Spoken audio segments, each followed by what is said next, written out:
කොහොමද Learn English with Harsh YouTube channel එකට ඔයාලව අද සාදරයෙන් පිළිගන්නවා. අද මම කරන්න බලාපොරොත්තු වෙන්නේ අලුත් ක්‍රමයට හරි විදිහට spoken English පාඩම් මාලාවේ 33 වෙනි පාඩම.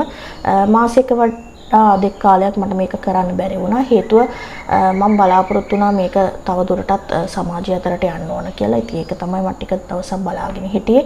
ඉතින් ගොඩක් හොඳ ප්‍රතිචාර මේකට තියෙනවා අලුත් ක්‍රමයට හරි විදිහට spoken English පාඩම් මාලාවට.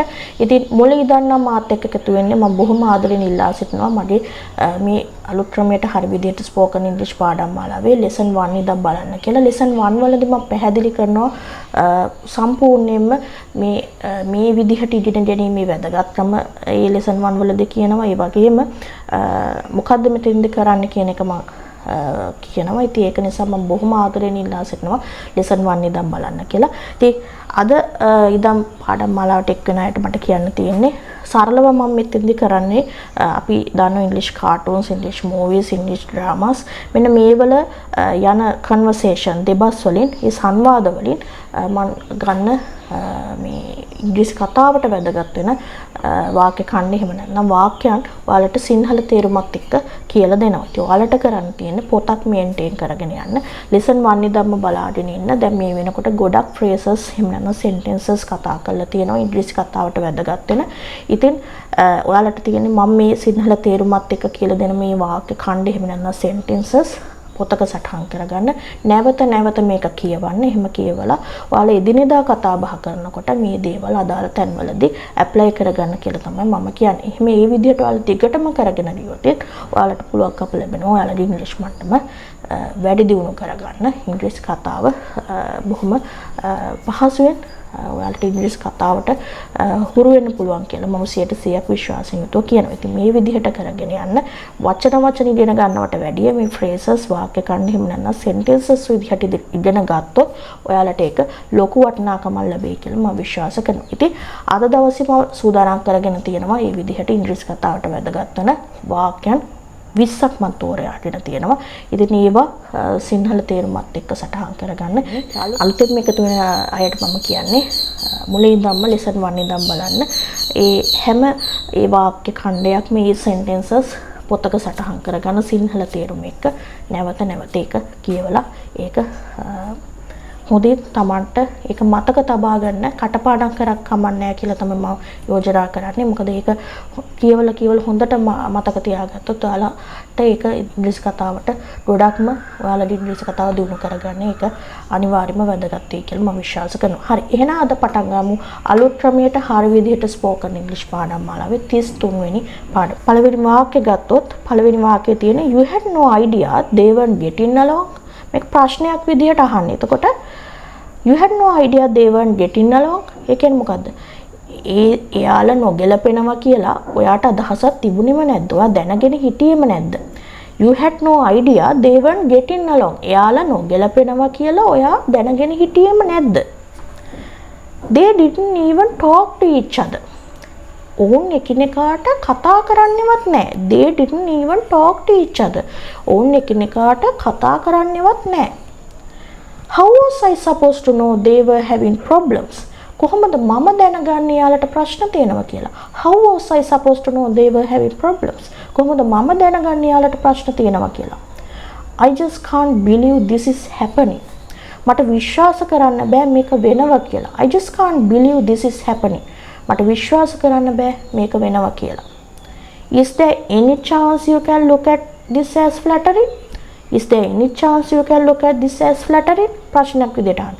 පුළුවන්කමක් තියනවද ඔයාට මේ දිහා මේ ප්‍රශංසනීය විදිහට බලන්න? පුළුවන්කමක් තියනවද? හරි. නැවත අපි බැලුවොත් you had no idea they weren't getting along. ඔයාට අදහසක් තිබුණෙම නැද්ද යාළ නොගැලපෙනවා කියලා? They didn't even talk to each other. ඔවුන් එකිනෙකාට කතා කරන්නේවත් නැහැ. How was I supposed to know they were having problems? කොහොමද මම දැනගන්නේ ඔවුන්ට ප්‍රශ්න තියෙනවා කියලා? I just can't believe this is happening. මට විශ්වාස කරන්න බෑ මේක වෙනවා කියලා. Is there any chance you can look at this as flattering? ඔයාට පුළුවන්කමක් තියනවද මේක දිහා ප්‍රශංසනීය විදිහට බලන්න? හරි. ඒක තමයි මුල් වාක්‍ය පහ. මේක ඉංග්‍රීසි වාක්‍යයි සිංහල තේරුමයි ලියා ගන්න. පොතේ සටහන් කරගන්න. අපි බලමු ඊළඟ පහ මොනවාද කියලා. She's doing it because she wants to be more like you. She's doing it because she wants to be more like you. ඇය ඒක කරන්නේ මොකද ඇයට ඕන ඔයා වගේ වෙන්න. ඇය ඒක කරන්නේ මොකද ඇයට ඕන ඔයා වගේ වෙන්න. Couldn't she have just copied my haircut? ඇයට බැරි වුණාද මගේ haircut එක විතරක් copy කරගන්න? I just thought I might. මම හිතුවා මට පුළුවන් කියලා. I just thought I might. මම හිතුවා මට පුළුවන් කියලා. The only man I have ever been with is your father. The only man I have ever been with is your father. මෙච්චර කාලයකට මම හිටියේ එකම මිනිස්සයා මාත් එක්ක මම එකට ජීවත් වුණු එකම මිනිස්සයා ඔයාගේ තාත්තා. I cannot have this conversation with you. මට බෑ ඔයත් එක්ක මේ සංවාද කරන්න. I cannot have this conversation with you. මට බෑ ඔයත් එක්ක මේ සංවාද කරන්න. හරි. I බලමු. She is doing it because she wants to be more like you. ඇය ඒක කරන්නේ මොකද ඇයට ඕන ඔයා වගේ වෙන්න. Couldn't she have just copied my haircut? ඇයට බැරි වුණාද මට haircut එක විතරක් copy කරගන්න?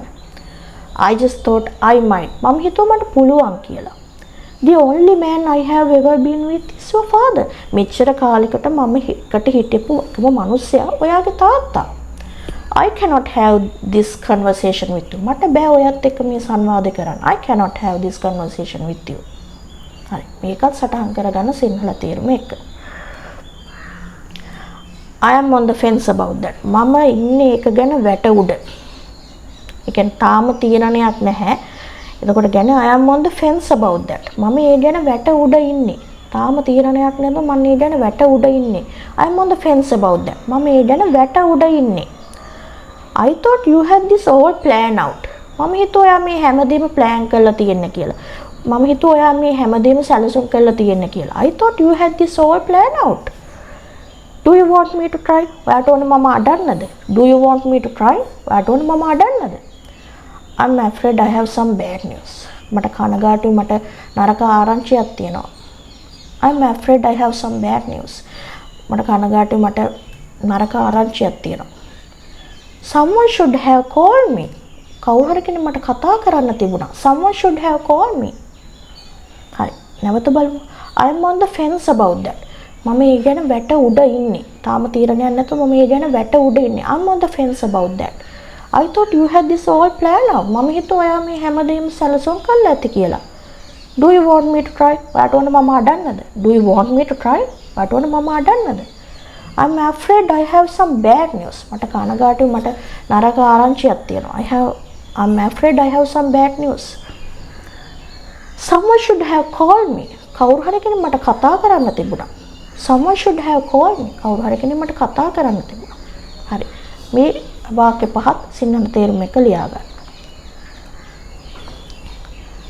Why didn't you help that man? ඇයි ඔයා මේ මනුස්සයට උදව් කරේ නැත්තේ? Why didn't you help that man? ඇයි ඔයා මේ මනුස්සයට උදව් කරේ නැත්තේ? You told me I was the only one. ඔයා මට කිව්වේ මම තමයි එකම කෙනා කියලා. You told me I was the only one. ඔයා මට කිව්වේ මම තමයි එකම කෙනා කියලා. I don't think we should see each other anymore. මම හිතන්නේ තවදුරටත් අපි දෙන්න එකිනෙකට හමු විය යුතුයි එකිනෙකා හමු විය යුතුයි කියලා මම නම් හිතන්නේ. I don't think we should see each other anymore. මම හිතන්නේ තවදුරටත් අපි එකිනෙකා හමු විය යුතුයි කියලා. I'm sorry I went out with him when I knew you liked him. ඒ කියන්නේ මොකද්ද? ඔයා ඔහුට කැමතියි කියලා මම දැනගෙනත් මම ඔහු සමග ගිය එක ගැන මට කනගාටුයි. ඔයා ඔහුට කැමතියි කියලා මම දැනගෙනත් මම ඔහු සමග ගිය එක ගැන මට කනගාටුයි. I'm sorry I went out with him when I knew you liked him. Can't you see what's going on here? This man is dying. ඔයාලට කාටවත් පේන්නේ නැද්ද මෙතන මොකද්ද වෙන්නේ කියලා? මේ මිනිස්සු මැරෙන්න යන්නේ. මේ මිනිස්සු මැරෙන්න යන්නේ. This man is dying. Can't you see what's going on here? This man is dying. ඔයාලට පේන්නේ නැද්ද මෙතන මොකක්ද වෙන්නේ කියලා? මේ මිනිස්සු මැරෙන්න යන්නේ. හරි. Why didn't you help that man? ඇයි ඔයා මේ මිනිස්සුන්ට උදව් කරේ නැත්තේ? You told me I was the only one. ඔයා මට කිව්වා මම තමයි එකම කෙනා කියලා. I don't think we should see each other anymore. මම හිතන්නේ අපි තවදුරටත් එකිනෙකා හමු වෙන්න යුතුයි කියලා. I'm sorry I went out with him when I knew you liked him. මට කනගාටුයි මේ ඔයා ඔහුට කැමතියි කියලා මම දැනගෙනත් මම ඔහු සමග ගිය එක ගැන මට කනගාටුයි. Can't you see what's going on here? This man is dying. ඔයාලට පේන්නේ නැද්ද මෙතන මොකද්ද වෙන්නේ කියලා? මේ මිනිස්සු මැරෙන්න යන්නේ. ඉතින් ඔය වාක්‍ය පහක් සටහන් කරගන්න ඔයාලගේ පොතේ සිංහල තේරුමත් එක්ක. ඉතින් මේවා ඉංග්‍රීසි කතාවට අනිවාර්යයෙන්ම වැදගත් වෙන දේවල්. ඉතින් අපිට පොඩි වාක්‍ය කන්න චූටි ඒවා ඉගෙන ගන්නව නෙවෙයි. අපි ටිකක් මෙහෙම සංකීර්ණ විදිහට ඉගෙන ගත්තොත් අපිට ඇත්තට ලේසි වෙනවා. අපිට ඇත්තටම පහසු වෙනවා ඉංග්‍රීසි කතා කරගන්න.